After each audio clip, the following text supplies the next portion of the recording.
Welcome back to Let's Learn Academy. I am Ashika Panikar and today we shall be doing a poem, Fire and Ice, from your English First Flight textbook.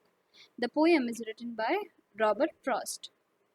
Robert Frost is one of the most famous poets or writers you can say.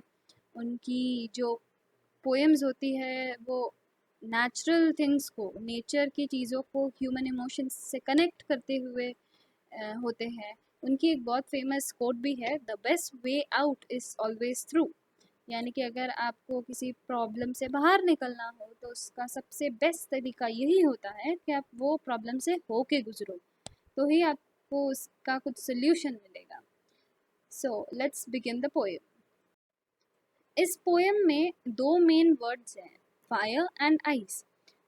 यहाँ पे fire का मतलब actual जो heat देने वाला fire है वो नहीं है, और आइस का भी मतलब वो ठंडा ठंडा गर्मियों के मौसम में जो आप इंजॉय करते हैं वो आइस भी नहीं है। यहाँ पे फायर और आइस के थोड़े डिफरेंट मीनिंग है। फायर का मतलब यहाँ पे है डिज़ायर, पैशन, आपकी इच्छाएं, आप क्या करना चाहते हो वो सब फायर में, आपके अंदर जो जुनून है, जो अंदर की जलती ज्वाला है जुनून की, उसको फायर कहा है। जबकि आइस का मतलब यहाँ पे हेट्रेड है।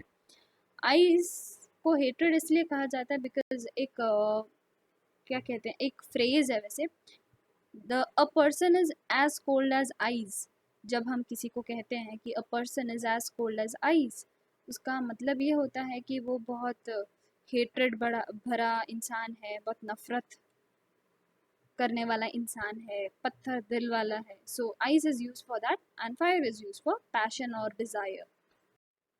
Fire and ice, some say the world will end in fire, some say in ice. Poet का कहना है कि कुछ लोग कहते हैं कि ये दुनिया फायर के वजह से ख़त्म हो जाएगी, एक दिन सब कुछ जल के राख हो जाएगा, सब ख़त्म हो जाएगा। और उनका एक्चुअली मतलब क्या है उससे वो हम आगे वाली लाइन में देखेंगे। And some say in ice मतलब कुछ लोगों का कहना है बर्फ़ की वजह से, आइस की वजह से दुनिया ख़त्म हो जाएगी।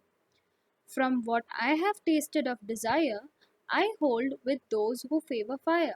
लेकिन जहाँ तक मैंने डिज़ायर देखे हैं लोगों के, उससे मुझे ऐसा ही लगता है कि मैं उन लोगों को फेवर करूँगा जो कहते हैं कि फायर की वजह से एक दिन दुनिया ख़त्म हो जाएगी। जैसे बहुत लोगों में डिज़ायर होता है, हर एक इंसान में किसी ना किसी चीज़ की चाह होती है, लेकिन जब वो चाह या डिज़ायर की लिमिट हद से भी बाहर हो जाती है तो वो दूसरे लोगों को बहुत नुकसान भी कर सकती है। नुकसान इतना भयानक हो सकता है कि शायद उसी के कारण एक दिन दुनिया ही ख़त्म हो जाए, अगर सब ऐसे डिज़ायर रखे तो। But if I had to perish twice I think I know enough of hate. लेकिन पोएट कहते हैं कि अगर कभी ऐसा हो कि दुनिया एक बार ख़त्म हो जाने के बाद वापस भी अगर मौका मिले ख़त्म होने का, तो वो ज़रूर हेट की वजह से ख़त्म होगी। To say that for destruction ice is great and would suffice। suffice का मतलब enough, काफ़ी है।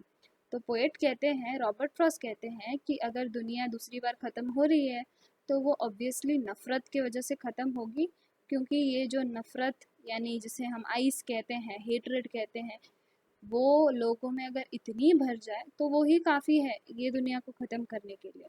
So that was the deep meaning of this poem. Again इनकी जो पोएम्स होती है वो बहुत छोटे छोटे लाइंस की होती है, एक या दो स्टैंजा और कभी कभी दो सेंटेंसेस की भी होती है, जैसे हमने डस्ट ऑफ स्नो देखा था, बट उसकी बहुत गहरी मीनिंग होती है।